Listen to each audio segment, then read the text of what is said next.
Welcome everybody back here at Veil of Sound. We and you and everybody is closing in on the final days of 2024. And I'm very, very happy to have somebody here on the show whose music is a soothing but not lulling kind of thing in this day and age. So I'm very happy to have Ludvig from Forndom here on the show. So Ludvig, thanks for joining. Thank you so much. First thing that we always ask here, is there any kind of band shirt, merch stuff from your band or from anybody else's band that you would like to pluck? And I'll give you a moment to think about it while I pluck friends of ours in The Ocean. Very nice German post-metal, maybe the best German post-metal band. So do you have anything for us? Well, first of all, I have some merch. We have some new merch out, and it's worth taking a look at it at Nordvis website. But yeah, I always like to wear basically label merch that is connected to my label, because I think it's basically most of the bands that I listen to. I don't, even if I have a background within black metal, my listening sphere nowadays is quite limited to bands that I already know. And every now and then you pick up like a band, but it can usually be a band that has been going on for ages, and you just kind of discover them very late. But mostly, it's just music and like bands that is somewhat like friends or connected with the label.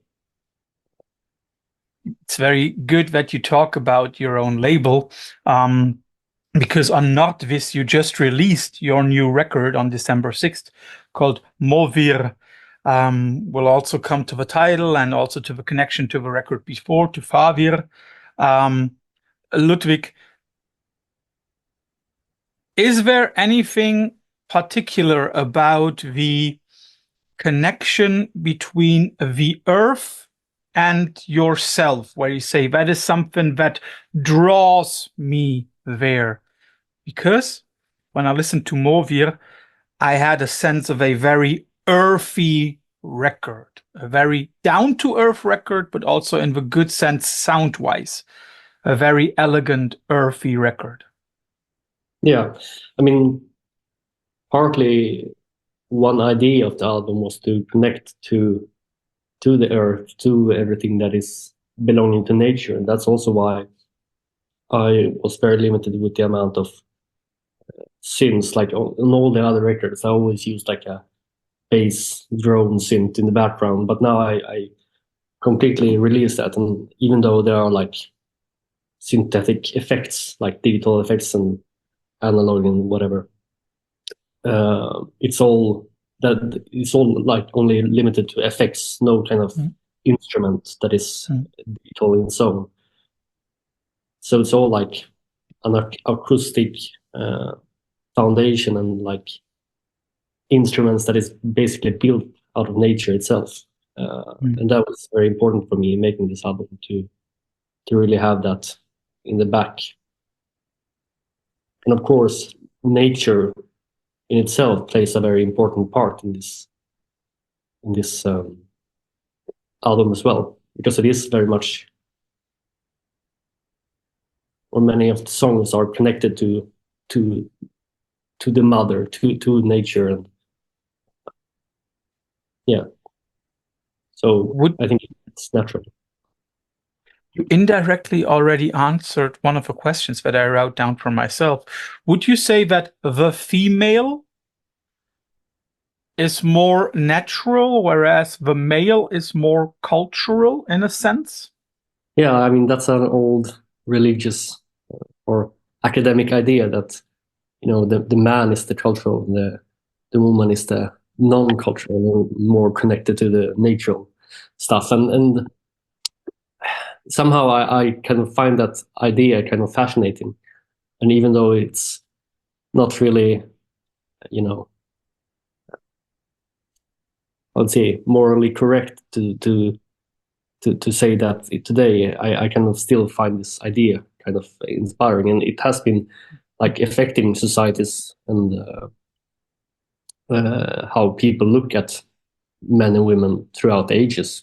And that's something we cannot deny. And I'm not one who writes music about things as they are today, but more looking back into the past. So, of course, having that or having those ideas was, of course, something very important. And I also think it's the kind of differentiation there between the two, something that every song is kind of reminding you about throughout the album as well. Yeah, and I think we should also, before anybody accuses of us of being old-fashioned guys, I think you can have a look at these ideas and also analyzing and talking about these ideas of the male versus the female, male more cultural, female more natural. You can think about these ideas without being a wayward machine and living completely in a time when women didn't have a right, because I hope you agree with me on that one. This differentiation or this difference between male and female, natural and cultural, has got nothing to do with the role within a family. It has got nothing to do with the role within a society, right? That role is, again, something completely different. Yeah. And when you speak about Moþir in the new record, would you also say that this is in some ways a very, very, at least I had it, it is a very respectful way of talking about the mother, the female, all of that? Yeah, I mean, it depends on how you mean with respectful, but I'm trying to give different kind of aspects upon the female nature in itself. I mean, the first song, for example, could be misinterpreted to some kind of, hatred towards women, but it's more an aspect of showing that women can be really evil, just as humanity itself can be very evil. Yeah. But that's also something that I also highlight in the previous album with Father, upon the first song. So it's nothing that is like limited only to women. I'm more showing different kind of aspects, and this is just one song showing this kind of dark aspect, and I think a lot of aspects is highlighted throughout the album in different ways. Just not to mention the very last song, where it's really showing the beauty of feminine aspects, and so it takes up a lot of aspects, and I think that was also very important to me to show everything from all kind of views to get the full picture. And I think already by doing so, we can already diminish any kind of accusation as if you're trying to stereotypize women. It is, you haven't done that on the Father record, one before. You haven't done so on the new record. I think looking at it from multiple angles in multiple ways, I think it's a very, very honorable thing. Yeah, but I think that one of the most important parts was to really highlight that women and feminine aspects will always be more connected to nature than male stuff. Because male, throughout history, if they had, for example, had the need to use magic, they have always had the need to turn to women or to take on female aspects, and that's also something that I was constantly thinking about throughout the album. That it's really important to show these aspects as well. And you do so very, very well. Let's also talk about the background of Moþir. Moþir, you speak about, for example, about deities of the north. But correct me if I'm wrong, we are not once again taking stories from the Edda, are we? We are taking stories from somewhere very different. Yeah, I mean, I think the Edda is it's a book that has been a bit washed out by people using it and reusing it throughout time. And I have a background, studying history of religion, and for me, it has always been more inspiring to try to understand the people of the past rather than just copy them. Mm-hmm. Because the Edda, it's not a Bible; it's a literary work, in like orally transformed or what do you say, transferred throughout the generations, and then in the end written down by Christian monks, And before we go on, but as Ludwig correctly says, the Edda has been transferred into scripture by Christian monks, which also already means that some of the things that we read, for everybody out there, some of the things that you are reading in the Edda has gone through Christianification, if I may say so. Yeah. And of course, it's some things that is more Christian and some parts that is not.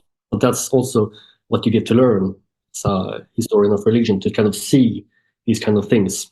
Mm-hmm. But then again, it's also more complicated by the fact that if we go back, the cult of Odin was very inspired by the cult of Mithras from the Romans. And the cult of Mithras had very much in common with early Christianity. So, it's getting more and more complicated, and it could be things that is similar, even though it has actually nothing to do with each other. One example of that is, for example, the All Father, which many academics want to see as, this is like a Christian influence because they are mentioning the father figure and everything. But if you look at the cult of Mithras, the father, or the padre, was the highest role in the hierarchy of the army or the cult itself. So the father, and in the cult of Mithras, there was also several different roles, like raven and wolf and everything. So it's quite clear to me that it came as an influence and that it affected everything as well. Yeah, and it's very interesting. I mean, like when we talk about the father figure and the mother figure, those are figures that we find throughout human existence. It's nothing that we could pinpoint to, okay, this was the first occurrence. Nevertheless, there is, if I remember correctly, there is a literary or a few literary influences on the new record. I hope I pronounced it correctly. You spoke about the Hammarval in one of the promo texts. Yeah. And its relation to some of the songs. Yeah. Can you first of all, for those uninitiated like me, explain a little bit what the Hammarval is? Havamal. Havamal. It's Havamal is basically the speech of the High One, and the High One is, in this case, is Odin, which has made many people to think that it's written down or composed by Odin himself. Mm-hmm. But it's basically a compilation of several different texts, and not like one single text that you might think, but put together once again by Christian monks and then into what we have today. I'm calling it Havamal. Mm-hmm. But nevertheless, it consists of different ways of, how would you say, tips and recommendations how to live life to the fullest, almost like a Bible, you could say, but in the same time not. Now, people nowadays would say life hacks. Yeah, exactly. I guess you can describe it as that.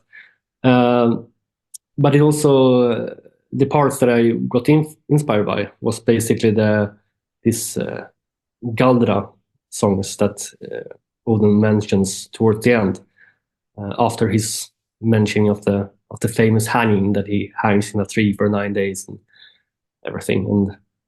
And one of these songs, the 10th, is supposed to be then that he protects against Tunridor, or witches, as you can also interpret them, and that he makes them go crazy and lose their minds and everything with his songs. And this was, of course, the inspiration for the very first song about the evil aspects of women. Mm-hmm. But I think you can always find these small parts of them all to inspire you. But I think it's always important to get into it and really try to understand how they were actually thinking, not just see every single thing as, as something true without really giving it a thought. For example, when you think about what I mentioned before, the hanging, it's funny how you see today, because this has become quite a famous, part of this entire thing. And it's when you think about how people depicts this, it can be like everything, that he hangs upside down, that he hangs like through a spear, or like different things. But what it actually refers to is hanging in a rope, basically hanging.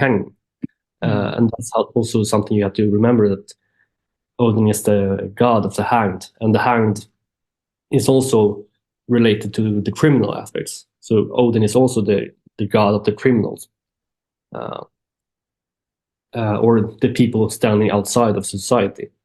And this is also something you have to kind of remember. And I think all of these aspects is really important when you read the Havamal or other Norse texts, that you really try to get into the depth and try to understand it, rather than see it word by word and not trying to get into what it actually means. So yeah. It's very interesting. You have spent, I think, 4 years on creating the new record. Is that because you wanted to go into every detail of it, a certain kind of perfectionism, or is there more like, okay, it was the COVID period? I think it's a bit of both. There's a number of reasons why I didn't kind of work with it so much. I think one other reason, except for COVID, was also that I was studying a bit to my side job of becoming a teacher, or have a teacher's license. So that took a lot of time as well. And I was also kind of moving around through some different places, and it kind of disturbed different kind of writing parts.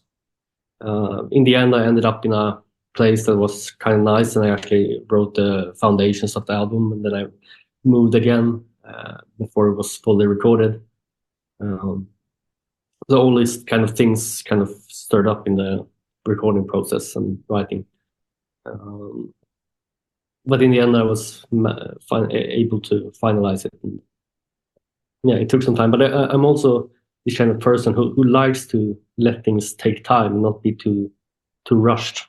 And very often I write, a lot of songs for an album, and it can be that before I actually sit down and start the recording process, I might have written like 20, 30 songs for one album, or having those kind of ideas for songs. But then it's also important for me to really have this red line to follow throughout the album, and to have songs that really kind of work together in several aspects. So, and I also usually like to have this kind of darker parts in the beginning, leading on to light, so to say. So yeah, I guess that's the fundamental part of why it took some time. But yeah, I also like when things take time, and even though it's been 4 or 5 years, I personally feel like it's been like maximum 1, because I think that it's just running by. But yeah, but I think it's an important aspect to know that I'm actually not sitting with music every single day. It's not my full-time job. I also do things on the side, and even though it has become a great success, it's nothing that I in any way try to live off 100%. So yeah. I hope you don't mind me asking, but when listening to you, I get or I have a perception of somebody who's very not only articulate, but who also wants to take his time to find the right words, the right intonation, and everything. Yeah. So indirectly, you are creating pauses in your answers. And there are also several moments of not complete silence, but quieter parts on the record. Is that something where you say, okay, this is first of all a reflection of me, those quieter parts where people can also think about what I said? Yeah. I mean, it has a lot of reasons why it's more dynamic, so to say. And it's very much because I felt after the last record, I felt that it was very non-dynamic. It also always had this kind of beat going on all the time, and I felt I wanted to vary that a bit throughout the songs. And like I said earlier, I listen a lot to classical music nowadays, and usually classical music doesn't have that very much drums and such. So I kind of wanted to take on that for a bit, and of course I think drums is still a very effective tool, but I think it's even more effective when it's used for the more effectful parts. Then it becomes really so much more powerful. And many of these kind of aspects that is very much used within classical music has, of course, affected me the more I listen to it. You have stated that at one point in your life you listened to black metal a lot. When I just listened to what you just said, you know, like not always using the drums, but using them for the effective part, would you then say that the blast beats in black metal are maybe the least effective ones? Oh, yeah. I mean, it depends. If you always go with blast beats, it kind of becomes quite washed out, and it kind of it's the essence of everything. But in the same time, blast beats in itself, depending on how it's played, also adds this kind of atmosphere of an ongoing chaos. And I kind of like that as well. And it might sound weird, but I'm just as easy to fall asleep to black metal that like as classical music, because it kind of goes in somehow and becomes part of the entire atmosphere. So in that aspect, I think that the drums in black metal, especially when you play blast beats, is more going into the music, and instead of acting as a, you know, mainly a beat, it kind of just becomes like this how would you say, like a carpet of yeah, it's like a foundation. I know what you mean. It becomes more of a synth nearly, with a very with a kind of like carpet-like feeling. Yeah, I know what you mean. Yeah, that's clear. Sorry, I was just lost in thoughts. When listening to the record, you've already mentioned it. It's less electronic based, but there are still a lot of classical instruments on there. There are also some synth passages and stuff like that. Yes, but was that also important for you to change the instrumentation a little bit? It feels like I'm always kind of trying to improve it into something better all the time, and it's been like that ever since Dura Dura, I think. That I always try to, you know, I have this sound in my mind, and I always try to recreate it in my music. But I'm never really getting satisfied until now. So I think that somehow this sound that I have now is always something that I'm striving for as well. Yeah. You said right now that you are happy with the sound that you have at the moment. Is there also maybe a connection to the fact that now this cycle is in some ways closed? You have spoken about Moþir, Now you've spoken about Moþir, so it's this cycle, this chapter is finished in a way? Both yes and no. I still have the ideas for a third album with the same and same. It will be a bit different, but I'm also thinking making one last album in the same kind of idea that will be called Brother or Brodir. Mm-hmm.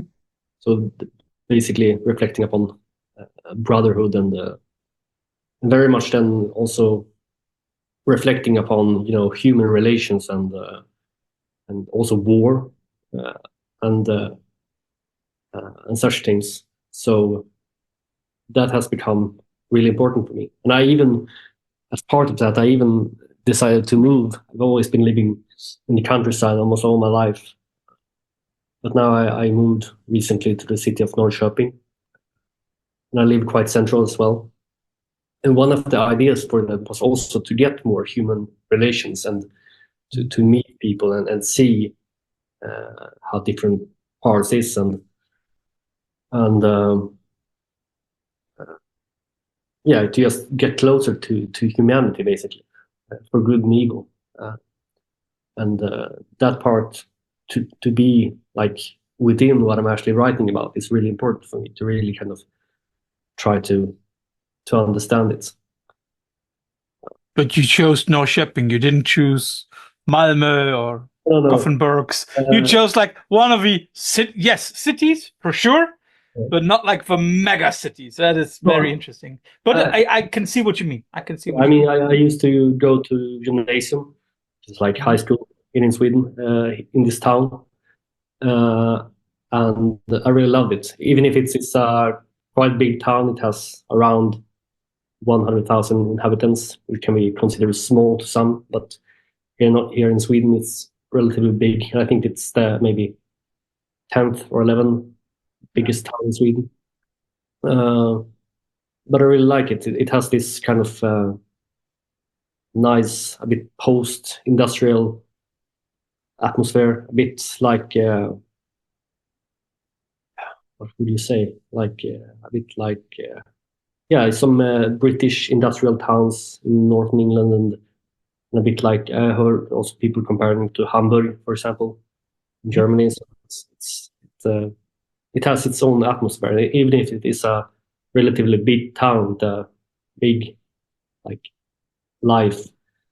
It's also very calm and atmospheric and nice. So I really like it. Of course, let's come back. You go ahead. Of course, I'm not planning to live here my entire life, but so far I really like it. It's a good chapter, huh? Yeah. Let's come back to the instrumentation of Moþir. Did you have to learn any new instruments for the record? Because I know that you have learned a few instruments for some of your sounds and records. Yeah, I mean, funny thing is that when I recorded Dura many years ago, I had played tagelharpa like 2-3 weeks. That was all.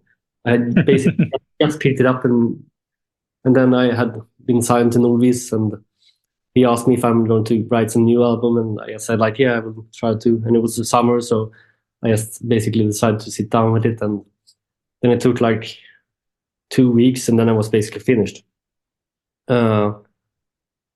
Which is really funny when you think of that some other albums I've been sitting with for so long time. But yeah, basically I was learning this instrument really fast and just used it, and it became like a hit. But since then I took up the nyckelharpa or the moraharpa, and I used it a bit on this album, but it didn't have this super clear role. It was used a bit on the song called Jord, but except for that, not so much. But then again, my father is a cellist, and I used his cello to play a bit on this album as well. So yeah, but the cello is also an instrument that I've in the background been playing a bit. I haven't really used it that much myself, but it's always been there in the background, and I think it's a great instrument that is you can use in many different ways for different effects and such. So yeah, it can provide texture and harmonies. It's one of a few things. Yeah. Yeah, exactly. But I like to go away a bit from this. I think in this kind of genre, or how to say, it's been very much focused on, only using all instruments and everything. But I think this idea is a bit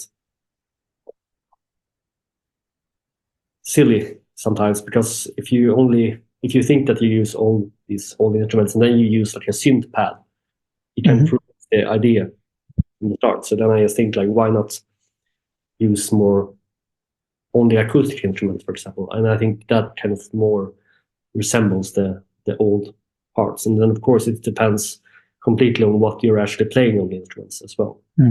Because after all, the instrument is just an instrument for your creations. So it all depends on what you have up here as well. When we talk about instruments and instrumentation, correct me if I'm wrong, but there is a piano version or a piano album called Ulster, right? Yeah, it is.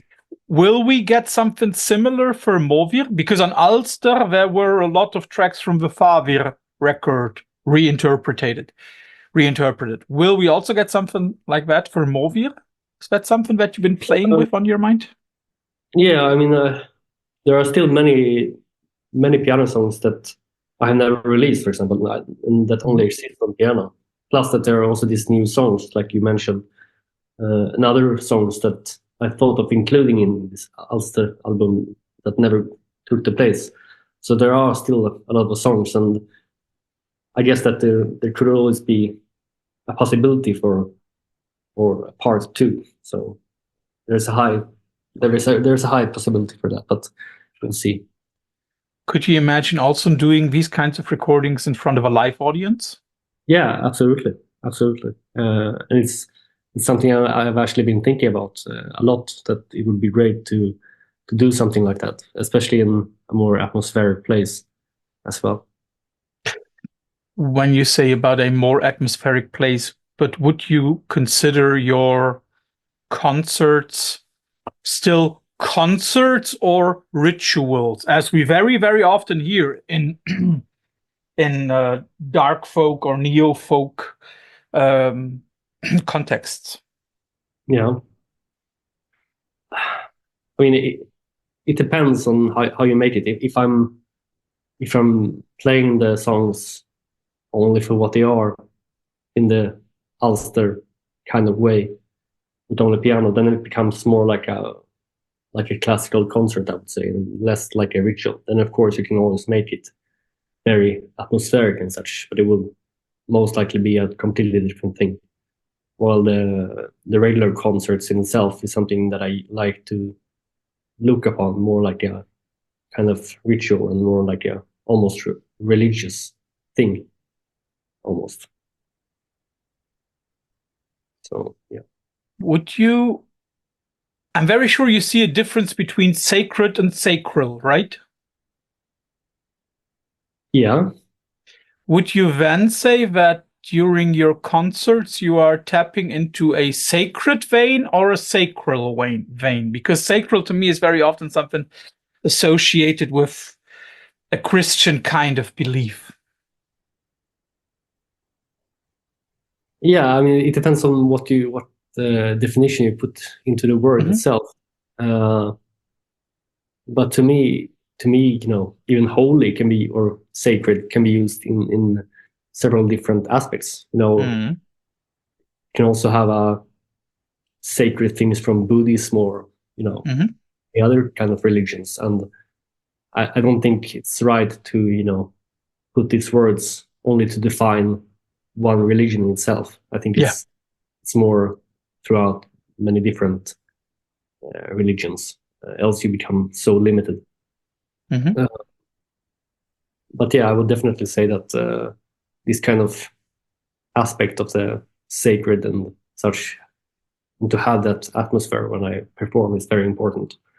And I also think that's also why I've started to perform less and less because I feel like, especially after the tour I made throughout Europe, I felt that playing at these small clubs and such, it was really not my kind of thing, really.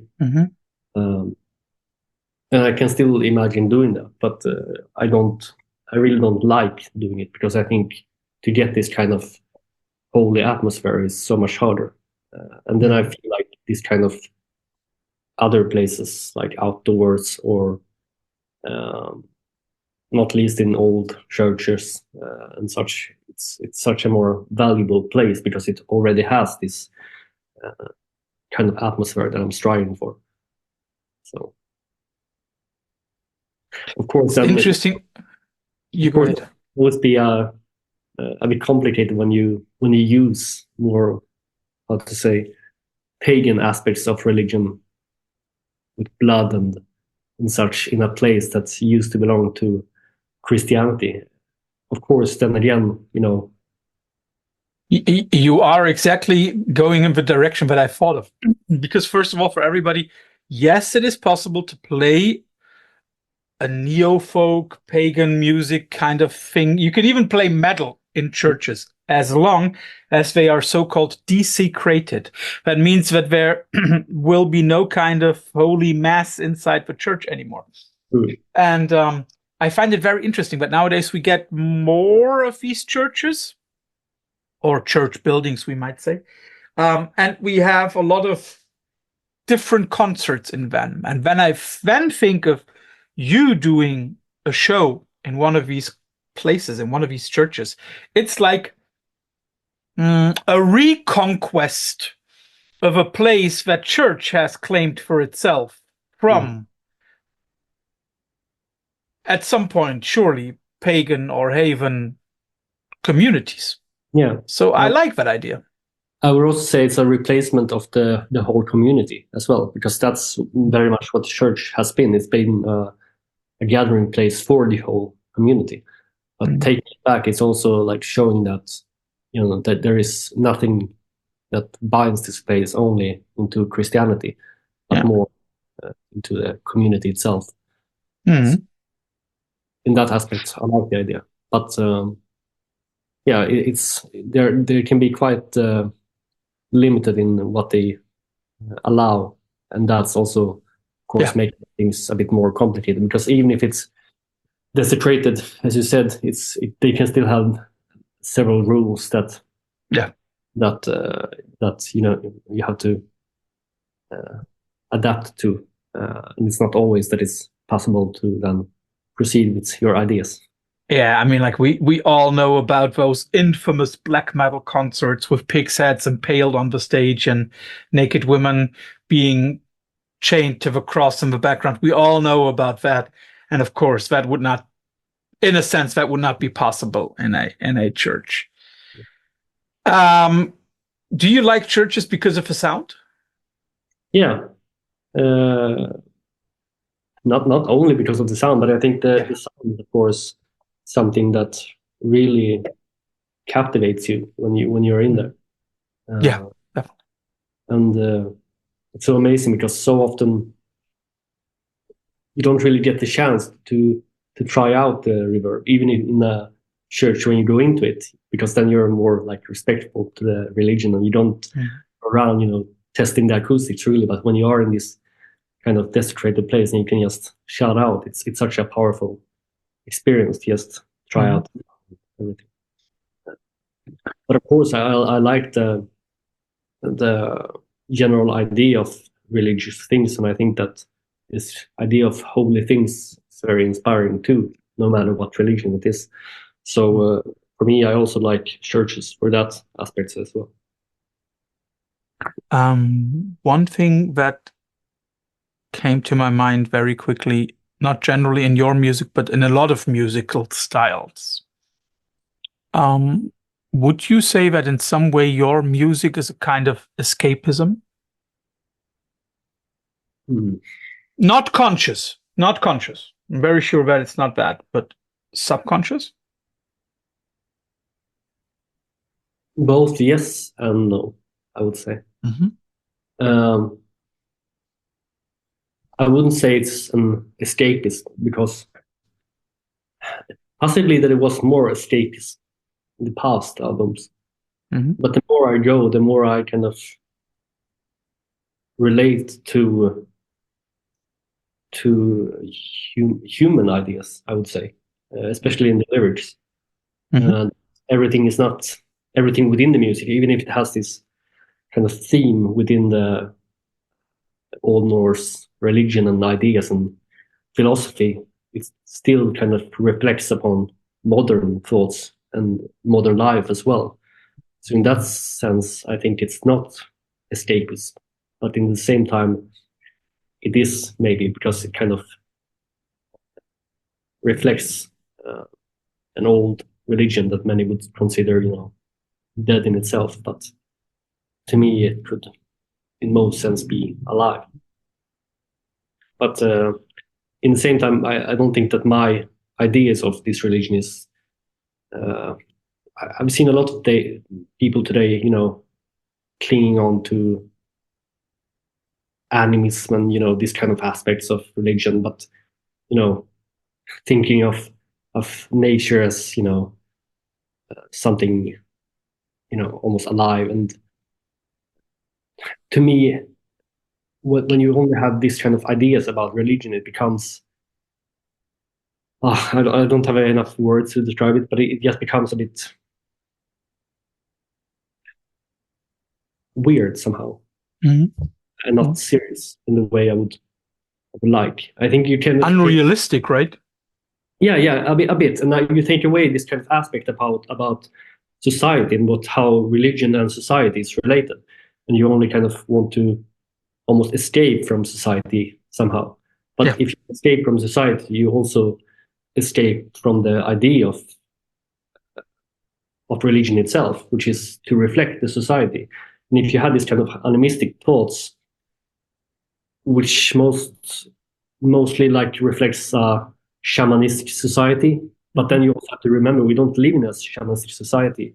So these kind of ideas, they don't reflect the actual life that we live in today. Yeah.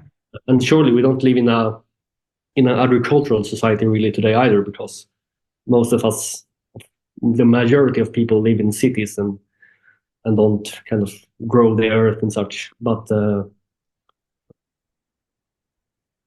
still, it's closer than this shamanistic society. So I think that you also have to remember that religion is always reflecting society, and even if other kind of ideas can be very tempting to adapt to certain religions, it doesn't always fit. And I also think that as soon as you try to escape something, you already adhere to its limitations in a way. Yeah.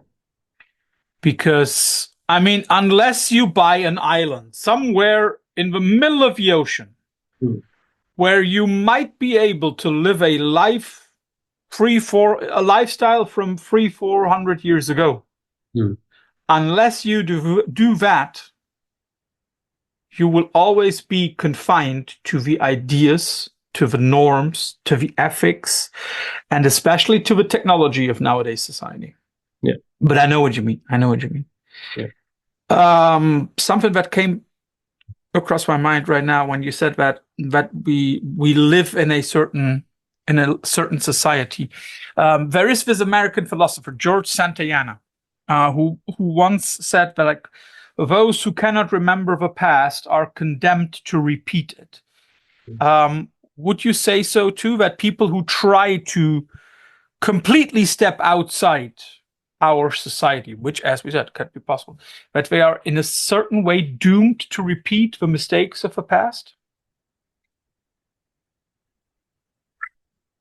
It depends. I mean, I think you can definitely step out of society and really escape it. But in the same time, if you kind of try to escape modern society and then you make a post about it on Instagram, you have already, And I think that's the problem with today's people, that there are so many is trying to show to the society that they have escaped by this modern day, but they are still so much part of it. And I think that's kind of funny, because if you actually manage to escape society, you would actually not let anyone know about it, because that's how we communicate today. You wouldn't care about it. No, exactly. And I think if you really want to see someone who has really escaped or not even entered modern day society, it's the people who really stand outside of society. Basically, people who are homeless or who live in third world countries with like no electricity. No, exactly. So that's the people who's really like living in the old world and has really grown up with the society. But I think if you really kind of stepped into it, which most people in the Western world has, it's really hard to really step out of it completely. Yeah, totally. I have one more question before we come to the infamous quickfire round, and you've already hinted at it. At collaborations on the record, there are a few guests and collaborators on this record. If I remember correctly, you have somebody who is doing some of the chants. You have somebody, you've just mentioned your father who's playing the cello. Sorry. So how do these collaborations come into place? It depends on different things. I mean, Disa that does the streams on the first song, Turidor, she is first of all an old friend and label mate from Nordvis, and also one of the reasons that I started to make this kind of music in the first place. So I've known her for a long time, and I thought that she would be. I've always loved her streaming within Drögerin, which is her project, and I think she was really an important aspect of that very song. And then we have Janne Posti, which I would never have heard about or get to know if it wasn't for Andreas at Nordvis, who introduced me to him, and now he has his music in Nordvis as well. And we met a couple of times, and he's also like a classical schooled bass singer. And I think to have this more classical schooling has become even more important to me the more I listen to classical music as well, because you have a different kind of mindset towards music, I think, than someone who, grew up with metal or, this kind of aspect and only did that kind of stuff. And they kind of know their instruments in a different manner, I would say. And in this case, Janne knew exactly what I was looking for in the music, and I don't think it's the last time we worked together, because I really felt he did an enormous part in several aspects. And the funny thing with him is that he really did, or actually both Janne and Thomas, which I will mention later, they both did even more than I asked for in the first place, writing different kind of what do you call it in English? Parts, passages? Yeah, different passages or side passages to the main melody, so to say. It was just making the album so great, and I'm so thankful for their job. And that's also why I really wanted to include them in the credits much more than many maybe would, because I really think they made the album into what it is today. But yeah, then we have Thomas as well, who is actually a scholar within music in northern Sweden, and he like I said, he works at the university and teaches music in a really advanced level, and he's also written a piece about using black metal in pedagogics in music lessons for regular classes, and where he kind of states that many children today might walk around with an aggression, but having black metal is also a way to kind of get all that kind of aggression out. So it can be like a, what would you say? A catharsis? Yeah, to just get it out basically, and like a relieving thing that might help so children. And I think it's a great study. It's similar to the idea that you should send aggressive children to boxing classes. Yeah, a bit like that, yes. But yeah, at first thought, you're like, that won't work. But then...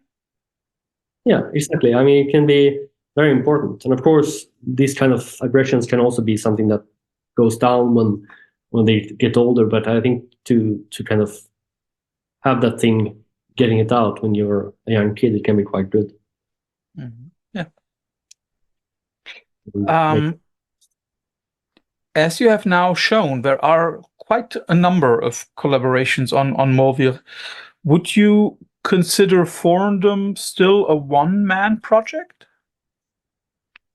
In most aspects, I would say it's still a one-man project, because in the end, I always write all the music on my own, and even if I might have some help writing some side passages or such, it's always out of the ideas, and I always have the last say about different parts.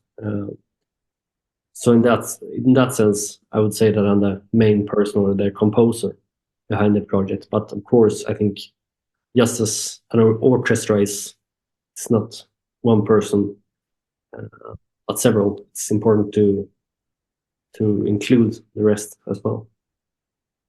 So I would also say that even though Forndom is a one-man project, it's nothing personal. It's not reflecting me. I have no interest to bring forth me, Ludvig, as a person within the project. That's something I don't even care about. But it's more the people that is included in it that counts. But of course, I have the more fundamental role to driving this project. But I wouldn't say that just because of that, it's something that is, limited only to me. I have a last question, and that is connected to the record cover. The cover shows basically a regular scene from standing at the beach looking out on the ocean. Is that something that is important for you, to feel that connection not only to earth but also to water? Because of course water also has this continuous ebb and flow. It's like a continuous cycle. Yeah, in some ways, yes. But the original idea behind putting the ocean there is also to reflect feminine aspect of being connected with the unknown, with everything that is hidden. And I've always been fascinated by water or ocean. When I was a kid, I was even scared of water. And I think there is this fundamental idea that the ocean or water in general is scary because we don't know what is hidden beneath. Yeah. And I think the older I got, I'm not as scared of water or anything anymore, but it kind of still carries this idea of being the unknown. And I've even heard somewhere that we know less about the depths of the ocean than we know about space. We do. That's exactly what I was thinking about. Yes. Yeah, and I think that's a quite fascinating thought. It's something that has been on Earth forever. We know less about, and we even know more about something that is, even far, far away outside of it. So I think that's a really fascinating thing, and to really know that we know less about this place than we know about, death or anything. So it's this kind of mystery, and I think that's one of the reasons why I put it as a cover, because it kind of reflects this kind of thought of the unknown.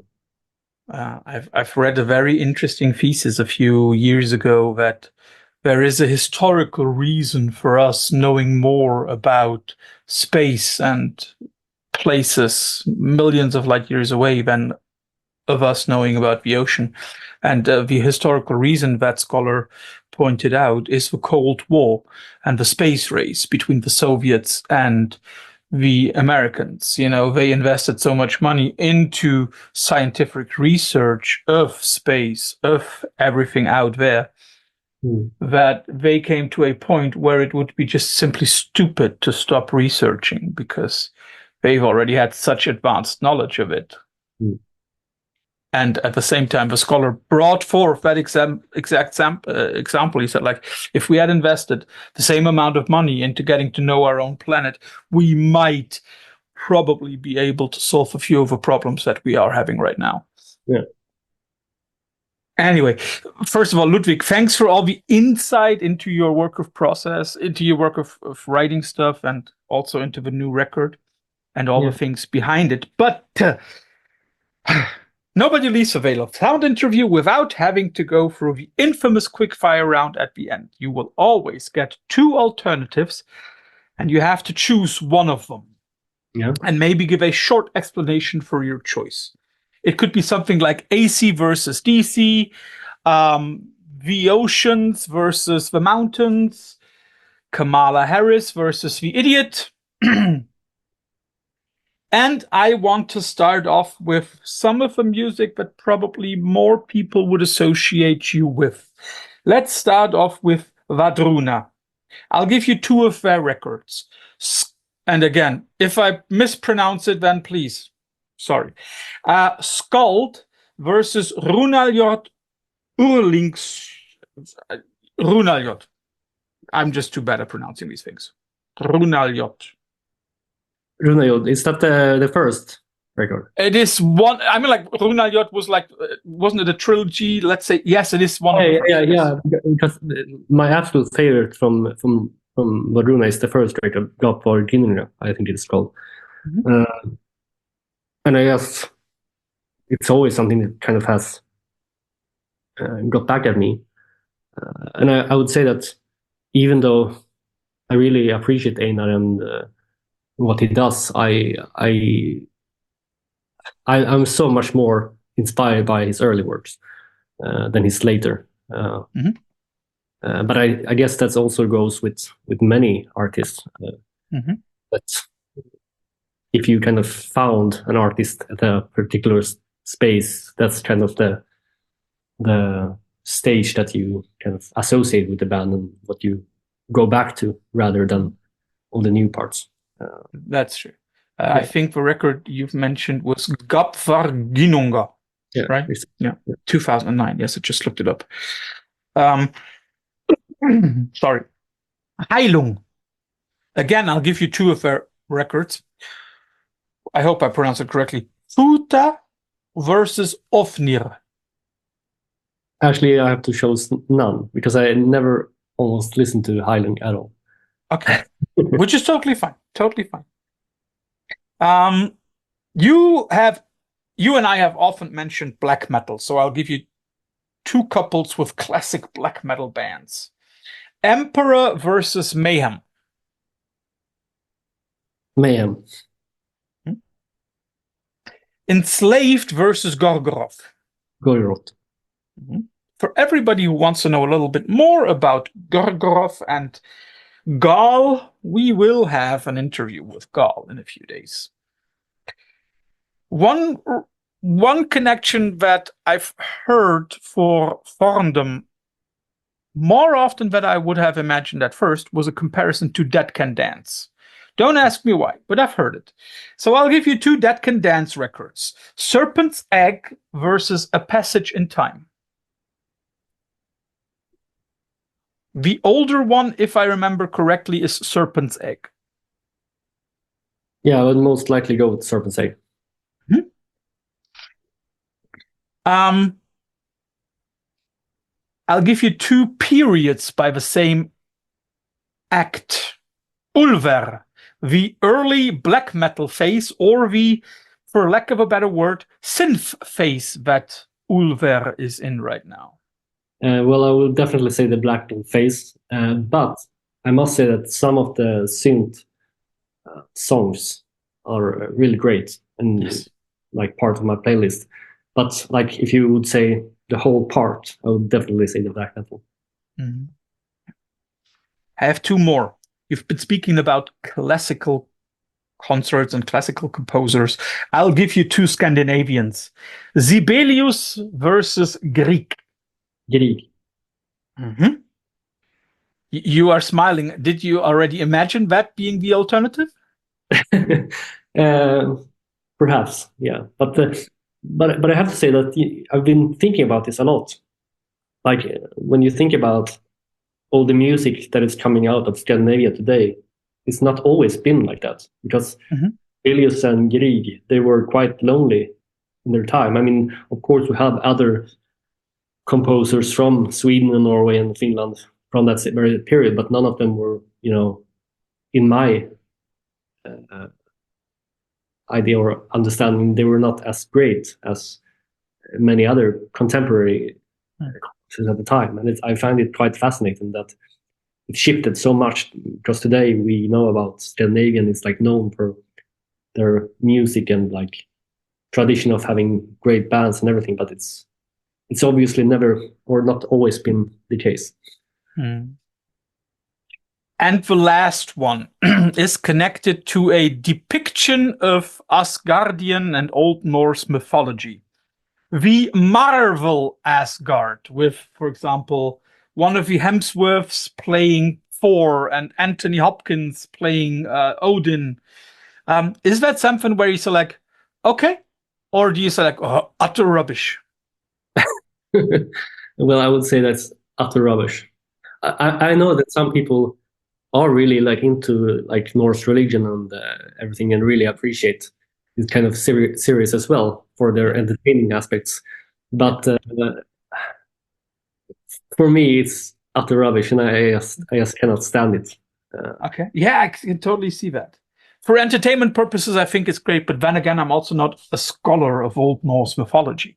Yes, I think when you have been studying this for so long time, yeah, really get into the depth and thought about it so much, you really become so aware of all the mistakes. You become a bit damaged in your brain, and you always start to think about all these kind of things. And it's not only with Marvel; it's about basically every kind of depiction that is about these kind of things and about Vikings in general.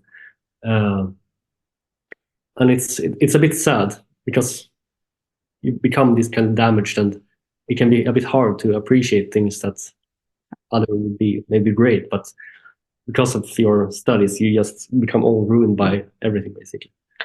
Yeah, but at the same time, it's also just the simple amount of knowledge that one has amassed on a certain topic. I mean, I'm surely not a Shakespeare scholar, but I've read all of the stuff. I've read a lot of things about Shakespeare, and then there are moments when I see one of those Shakespeare adaptations, and I'm like, wrong, wrong.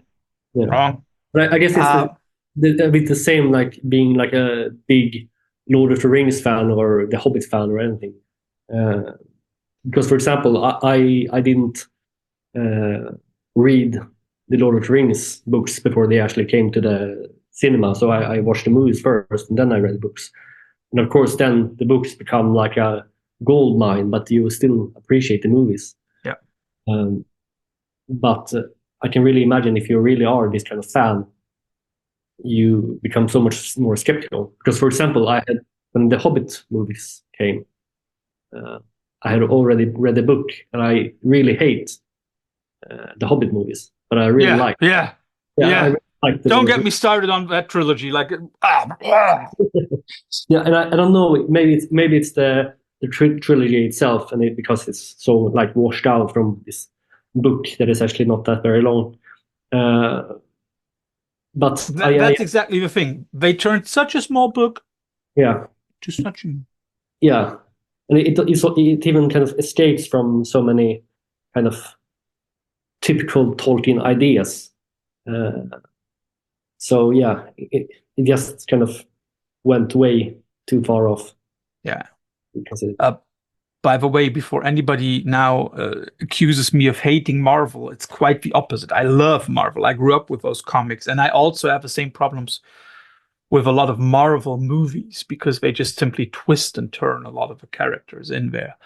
So yes, you can be a scholar and an expert on all the things simultaneously, and still detest a lot of their receptions and adaptations. Ludvig, thanks very much. Last question, because it's Yuletide, Christmas time. Do you have a favorite Christmas song? Yeah, I actually do. Gosh, what is it called in English? I have to actually look it up now, just because I'm speaking about it. While Ludvig is looking it up, I have already been asked the same question a lot of times lately. I will disclose my favorite Christmas track on December 24th, in our December 24th interview with a very special guest. I'm very, very much looking forward to that interview. And yes, Ludvig, have you found yours? It's actually just called "O Holy Night." It's this old French, actually, Christmas song, and it's very Christian in its context, I would say. Yeah. Or speaking about brotherhood around the world and everything. But just when it comes to the music, I think it's an absolutely masterpiece. And I really think it's sad that it's not much more appreciated today than it actually is. Because I think it's a great song. It's one of the best Christmas songs that there is when it comes to the very music. And yeah, even though I appreciate lyrics as well, I'm always been a guy that has had an extra ear for the music itself. So in that aspect, it's the best Christmas song. Ludvig, thanks for all your time. Thanks for the detailed answers, and enjoy the rest of your day. Yeah, thanks so much. Thank you. Bye-bye. Bye-bye.